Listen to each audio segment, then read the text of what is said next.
সাকিব আল হাসান ও তামিম ইকবাল বাংলাদেশ ক্রিকেটের দুই উজ্জ্বল নক্ষত্রের নাম।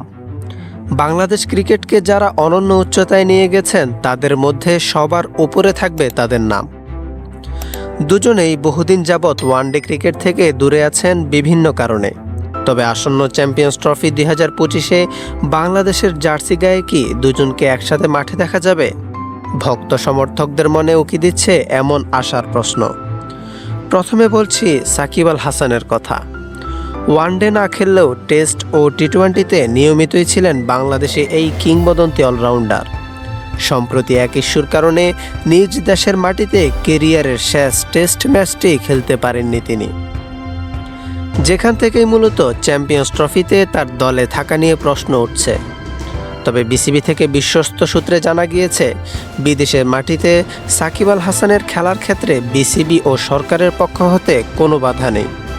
তার খেলা না খেলার বিষয়টি নির্ভর করবে সম্পূর্ণ তার ইচ্ছের উপর।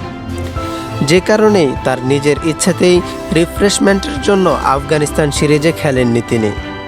সেই সাথে সম্প্রতি টি10 লিগের এক প্রেস কনফারেন্স থেকে জানা যায়, সাকিব আল হাসান খুব শীঘ্রই বাংলাদেশের হয়ে ওয়ানডেতে ফিরতে চান। মোট কথা, নতুন করে কোনো বড় ইস্যু তৈরি না হলে পাকিস্তানের মাটিতে অনুষ্ঠিতব্য চ্যাম্পিয়ন্স ট্রফিতে সাকিব আল হাসানকে বাংলাদেশের জার্সি গায়ে দেখা যাবে, এটা একরকম নিশ্চিত বলা যায়।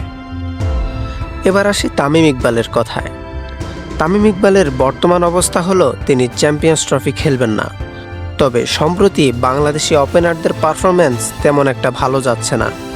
যদি এভাবেই চলতে থাকে এবং বিপিএলের পর শেষ পর্যন্ত ওপেনারদের কোনো ইমপ্রুভ না হয়, তখন যদি তামিম ইকবালের প্রয়োজন বাংলাদেশ টিম অনুভব করে, তাহলে তিনি ও ম্যানেজমেন্ট হয়তো নতুন করে বিষয়টি নিয়ে ভাববেন।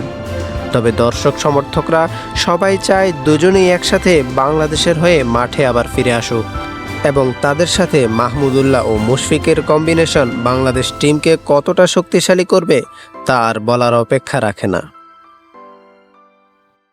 ক্রিকেটের সব খবরাখবর পেতে আমাদের চ্যানেলটি সাবস্ক্রাইব করুন।